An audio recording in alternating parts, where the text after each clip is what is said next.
Thank you very much for coming. Nice to be here. AnnMarie, author and engineer, educator, and Woody Flowers. Thank you so much for coming. One of the United States' most favored engineers, celebrities, I think to some people in a big way, and also one of the co-founders of First Robotics, which is dear to our heart at Maker Faire. AnnMarie, thank you very much for hosting Woody, and I'm going to let them go ahead, have a conversation. Sure. We'll have a big time. Yes. Makers rock. It's a great privilege to be here with AnnMarie, who you just heard, engineering professor, a mother. She gave a very well-known TED presentation called Squishy Circuits, and she's just finished a new book called Making Makers. So it's a privilege to be up here with AnnMarie. I'm equally honored to introduce Woody Flowers, who is a professor emeritus of mechanical engineering at MIT, and also, as Sabrina mentioned, the co-founder of First Robotics Challenge. I had the privilege, though, of first meeting Woody as one of my professors in college. And I will admit that I was a maker wannabe. I grew up always making little things, but I will confess that I was sort of afraid of machine shops. I had never really gotten to work with any of the big equipment. I had done a lot of sewing and a lot of gluing and a lot of hand sawing. And MIT had a class that all the mechanical engineers took that was famous, and it was the machine design competition where you spend a semester building a machine to compete at the end of the semester, very similar to what a lot of you do in First.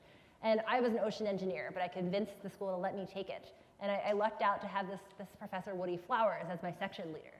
But I was the scared kid in the room who was really nervous about the tools, so I wanted everything checked. And I'll remember that he also had the very convenient office hours of 7:30 in the morning, which is very popular with most college juniors. And so I decided I was going to have Professor Flowers look at my designs, and so I brought them down. And I got there a little early. And someone comes flying down the hallway on a unicycle with their ponytail flying behind them. And it's my introduction to how much fun an engineering professor could instill in the work that they did around them. Do you still unicycle? Yeah, a little bit. So the reason I, as a longtime participant in Maker Faire, I really wanted to bring Woody here and ask him some questions and have a conversation about the future of education. And some of you may have seen Woody talk before on the future of a liberal education for the 21st century. And I wanted to put him on the spot and say, what does that mean? What would be the liberal education for the 21st century? I don't know how it happened that the term liberal education got hijacked because, and I'll be a little bit edgy here and I don't want to offend anyone, but how can you possibly be liberally educated if you know only about humans and what humans have done or might do, when the universe is all around us is a really big deal. So I believe that the liberal education for the 21st century just must be rebalanced so that it includes knowing something about yourself and your place in society, as well as knowing at least something about the universe.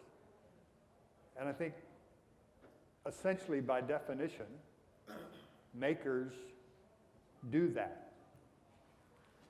Walter Mischel, the famous Marshmallow Man, he's back in the news lately because he's just putting out another book about deferred gratification. The Marshmallow Man is the guy that did the experiments where young kids were offered the chance of either taking this marshmallow now or waiting 15 minutes alone with the marshmallow until another one would show up. And the correlation with behavior in life was really clear. If you could defer gratification and wait for the second or third marshmallow, depending on how you count, you are much more likely to do well. There's another famous sociology experiment that has to do with groups of kids that had a difficult task. They worked really hard, and at the end of it, half of them were told, you did really well because you're smart. And the other group was told, you did really well because you worked hard. The group that was told that they did well because they were smart were not entrepreneurial. They were afraid to be creative. They didn't want to be risk takers because naturally, if you think you did well because of some finite resource that sits in your head, you don't want to find the edge of that. You don't want to know that that's as far as you can go. But if you think you did well because you really worked hard, then you want to try something else. I can do more. So the combination of understanding deferred gratification and knowing that persistence and working hard is what it's all about is essentially what makers do. Because Mother Nature, if you're creating a thing, Mother Nature applies all of her rules all the time. You get absolutely unvarnished feedback when you try to violate one of her rules. So you learn to defer gratification. You don't get to find out, yes, it did it, until you've in fact done all those things that she insisted on. And in that is a kind of persistence. So I believe that it's also very true, by the way, that if you're a maker, you very likely worked with other people and understood some sociology and some psychology to make it happen. So I'm going to interrupt as you talk about people, and I'm noticing what's written on your shoes. What is on your shoes? My shoes say gracious professionalism. And those of you who are involved in FIRST, I hope, remember that term. I believe that that's kind of a nice definition of liberal education for the 21st century, because the gracious part has to do with an empathetic response to another person. And the professionalism part has to do with understanding something well enough and using it properly so that you're giving back to those who helped you learn that stuff. So the essence of a professional commitment is to give back in a way that engenders trust. So gracious professionals are people who are liberally educated. And I think there's some corollaries too. We look at the maker movement and we look at open source and this idea of sharing all of your work and helping other people, even if it's not for your own immediate gain. It usually comes back tenfold. Yeah. So how does this liberal education, though, in your mind, as someone who's been teaching for a very long time, is it what we're doing today? Well, I believe we have to. What needs to change? Much of what's happened is that there's been a lot of pressure to make sure that you drink the cup, you consume the codified stuff.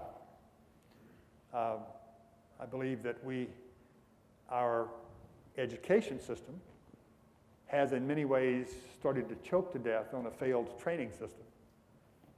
And I'm really optimistic that we're at the point where we may be able to outsource training to machines and leave room in schools for real education. So let me try to make this argument about the difference between education and training. Sure. Learning calculus is training. Learning to think using calculus is education. Learning a CAD program, training. Learning to design, education. Learning language, training. Learning to communicate in any language, education. It doesn't all parse simply that way, but there is a major division.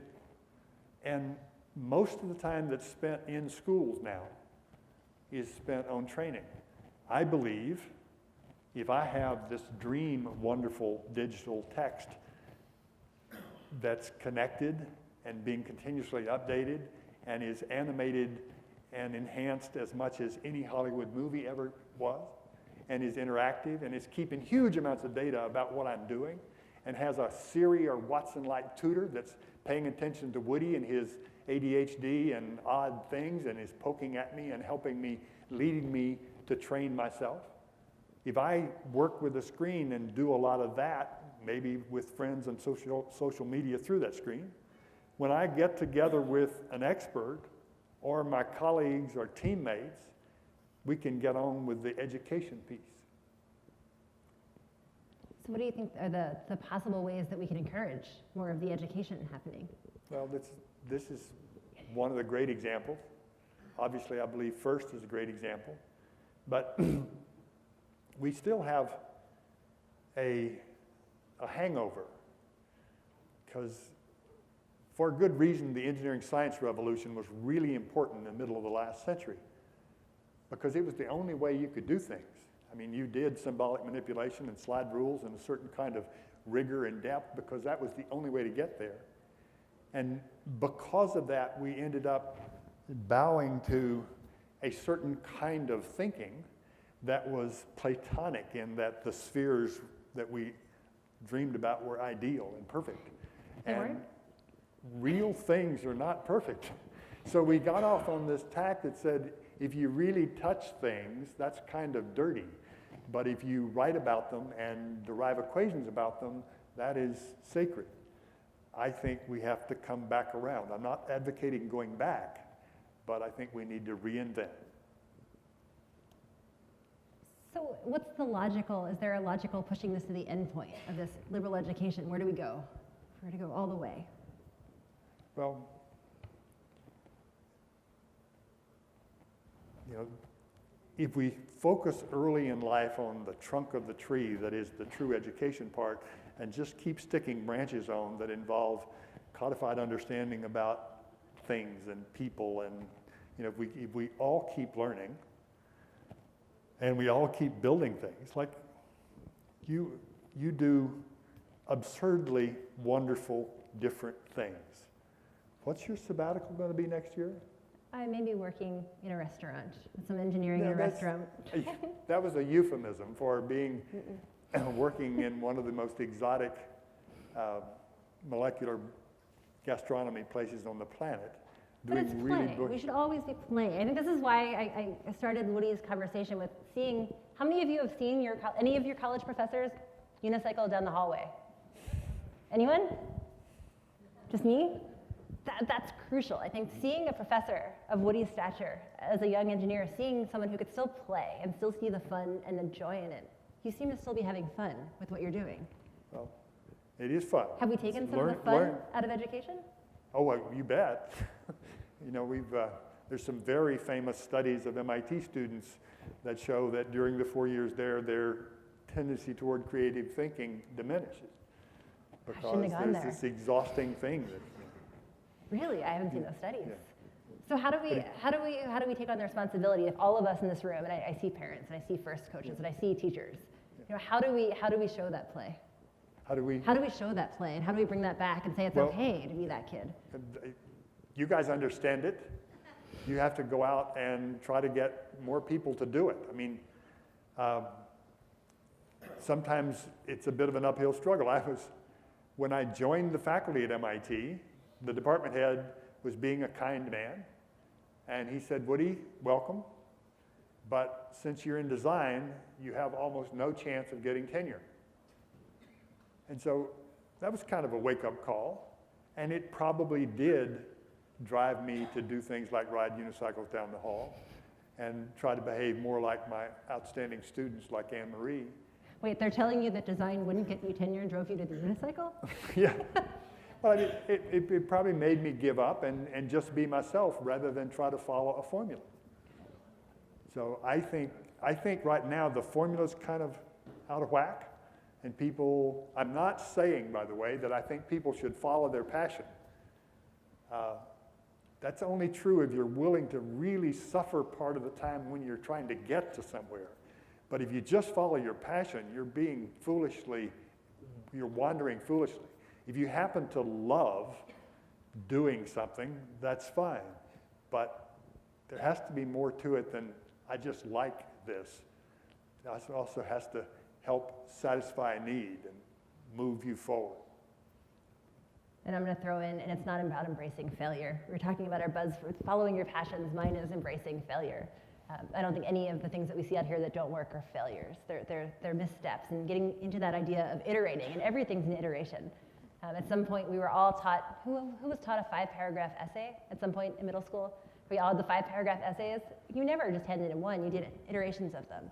But somehow we've gotten into the mindset that math is right or wrong, and you do it once, and you either failed or succeeded. And if we think of life more as this iterative paper writing, where we are going to ask other people for peer review, and we are going to try different things, and occasionally try to make someone laugh in the middle with a funny sentence in paragraph 3, we're going to get much further than purely saying right or wrong. And so saying that we're embracing failure to me, honestly, discourages students because you can't say you embrace failure in some things like design and then failure in your math class means that you're being held back or lose your scholarship.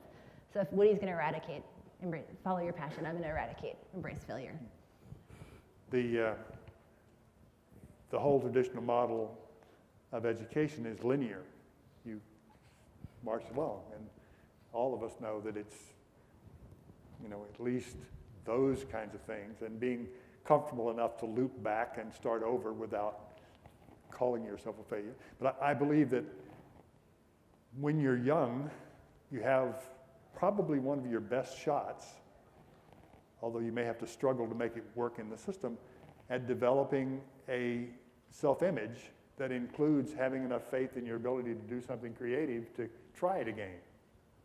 Because the first 5 times you try it, you're going to probably hit a wall. And people might say, Woody, that was silly. So you need to do it enough to have faith in your ability to follow through so that you'll reach for that tool when you need it.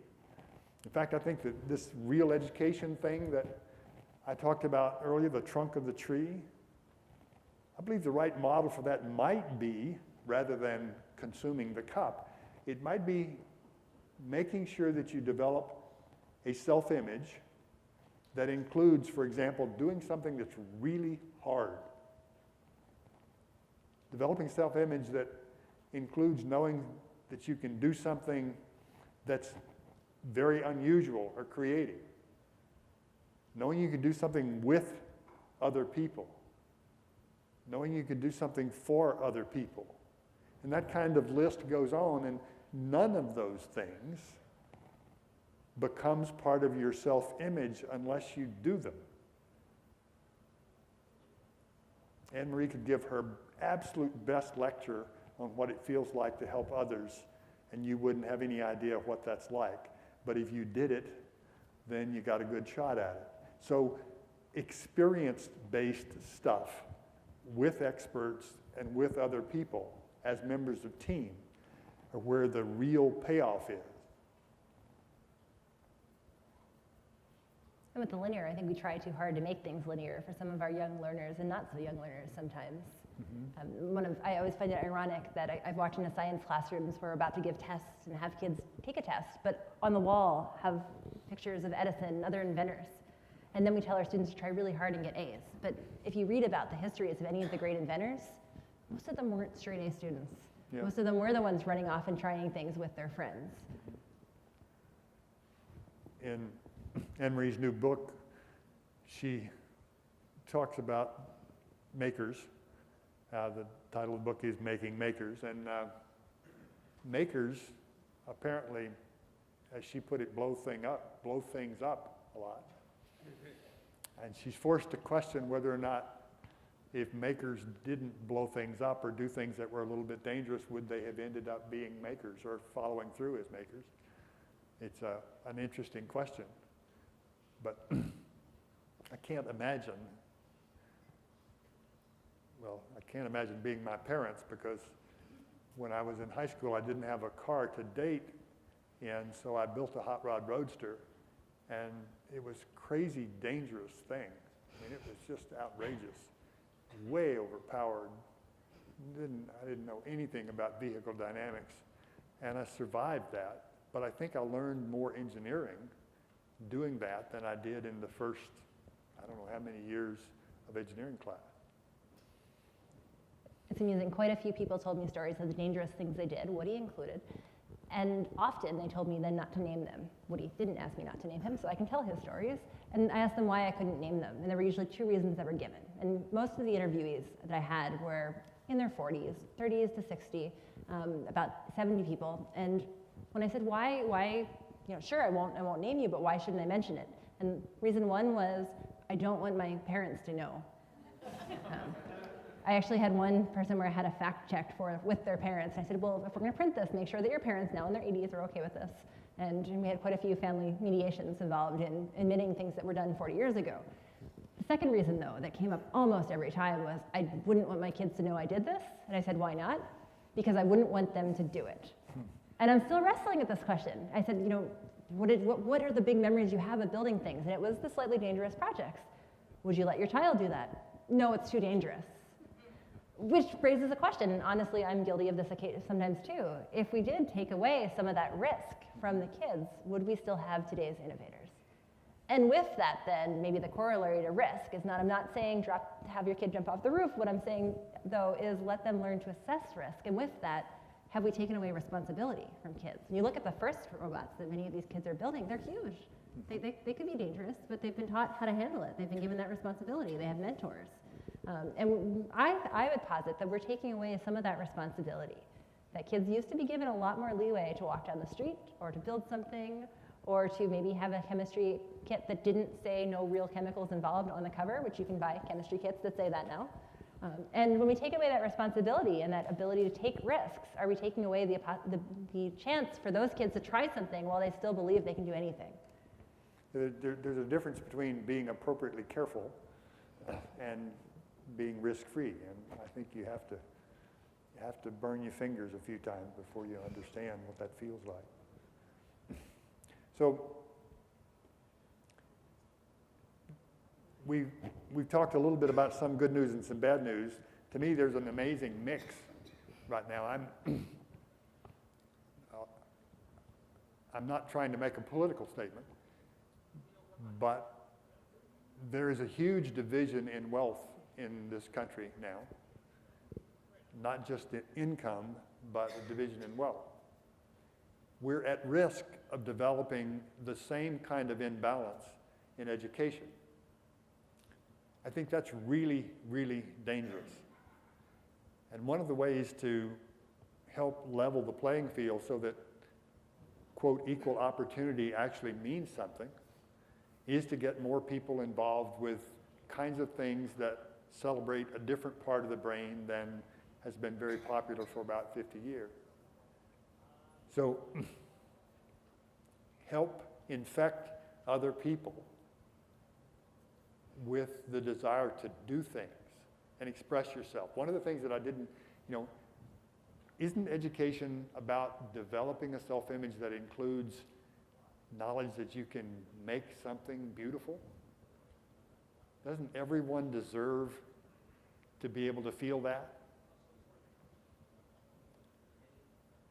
So make sure that as you try to get other people to understand digital electronics and how to use a milling machine and how far you can send a rocket, get them to think hard about how they use that knowledge to give back. I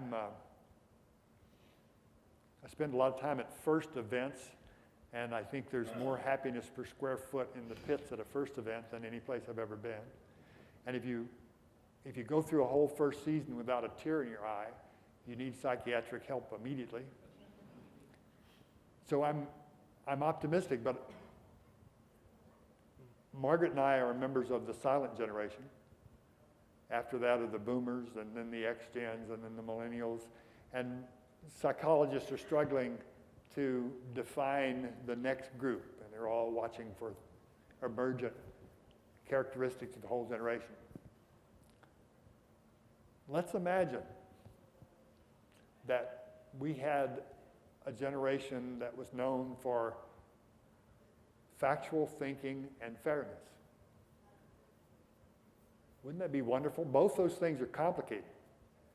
Factual thinking, epistemology is not a trivial issue, but at least believing that you needed to look at data before you passed a new law in Washington or looked at this is the weekend of the climate change march here in New York.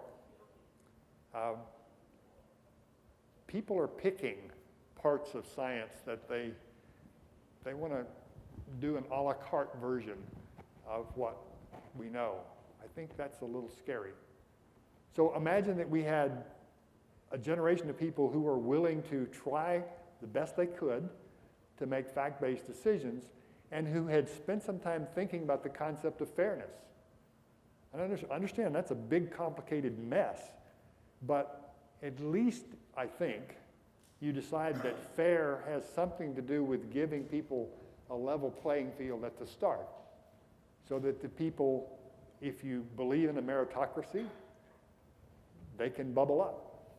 But unless we do that, we're not going to get there. So when I come to places like Maker Faire and to FIRST events, I get really fired up about the opportunity that we might get some of this stuff sorted out. So the next generation is the graciously professional generation? Well, that would be wonderful if we had a graciously professional generation, but able to do facts and fairness. I think we have time for a question, maybe. Let's Okay. see. Does anyone have a question? Hi, so I have a 9-year-old and a 4-year-old, and I went through school with my parents, my single mom, like focusing on grades. I went to school for mechanical engineering actually, but I'm a member in a makerspace too, and I try to expose my son as much as possible to making and build squishy circuits with my 4-year-old. But I still struggle to not push him to get good grades. And do you think that's detrimental? What do you think? I'll admit, as a parent, I want to hear Woody's answer. As a parent of similarly aged kids, it's a struggle, right? Because I've given some talks about the fun stuff I do, and I do get to do a lot of fun things. And afterwards, I had a grad student come up to me once and say, I think I'm going to leave grad school because I really like the design work that you're doing. And I'll be honest, the reason I get to do the fun design work I'm doing is because I did finish those degrees. So there's that trade-off. I will admit I was not a straight-A student. I was the kid who wanted to follow the things I found interesting and always hoped it worked out. And I was lucky to find a community along the way and good professors who accepted that. But that is a challenge we're all struggling with is, at what point are the grades are the role? I will admit at one point I had a call from a parent. I do a lot of work with maker education, and a parent said, should I list Maker Faire on my child's resume, or should my child list Maker Faire on their college application? And they were afraid to, and the reason they were afraid to is they said when they went to school, it was the kids who didn't do well in academics that did the hands-on stuff. And so if we're doing the hands-on stuff, we wouldn't be academic enough for college. And it broke my heart. So I think this is one of those where we all have to stand up and fight for this, that this is important. There's a lot of changes coming, I think, in PK through 12 education. I'll admit, I'll confess, I help my kids with their math homework and I help them with their squishy circuits homework. By help, I have them do it. I actually don't really help them, but I expose them to both. But grades are part of it. I don't have a good answer. I'm hoping you can solve it for all of us. Well, you obviously having a very wise parent is a great asset to the child, and thinking hard about it. Getting kids involved in groups of people of like mind and creating a socially acceptable set of behaviors has worked over and over and over in FIRST. And one of the things that's interesting, I spent a lot of time with the senior mechanical engineering design course at MIT, and it's a wonderful course. David Wallace is now teaching it, and it's fantastic what they're doing. They have 194 students in an elective course that is a killer, difficult course. But it's teams of 20 that come up with alpha prototype new products in 13 weeks with $6,500 per team. Stunningly difficult job. You don't have to analyze the data, you just watch. And in that course, women have been better than men at team leadership by a huge margin. So getting kids into positions where they know they can step in and help lead a group and then step back when it's appropriate and let somebody else lead is a great way to make it all seem wonderful. You probably also know the recent study of the economics classes at Harvard where the women that made Bs dropped out of economics because they had made, quote, a bad grade, where men that made Bs sort of didn't care and went on to get big, high-paying jobs as CEOs, et cetera. So, and this is very true in engineering as well. We see the same thing on the grade perception, that we have totally different cultural views of what is a good and what is a bad grade. One more? All right. In your view, how much are traditional elementary schools as we know them an obstacle to the kind of learning that you're talking about? How much is the traditional? How much are the traditional elementary schools Yeah. an obstacle to the education that you're talking about? I think it's a huge obstacle, and I think one of the issues is that we need a cultural change probably among teachers. We've got a lag in what's perceived to be the real education. And I think a lot of parents have an unusual burden because, let me make a point, and I'll try to make it briefly, but kids that are in school now, mid-career, face a really complex task because they still have to be able to do something that's uniquely human, that's needed, that machines cannot yet do. There's so many things that are regarded as career paths now are going to be altered dramatically as the use of robots and machines evolve. So getting true education into early childhood is really, really important. And I'm sorry, my batteries are low in my magic wand. I think we have to help with some fairy dust for all the teachers who are trying to do it right now and are being met with a lot of obstacles. There are some great elementary school teachers out there who are trying to do a lot of this and sometimes have to push really hard against traditional norms. And I think all of us have to push with them and show that they do know what they're talking about in many cases.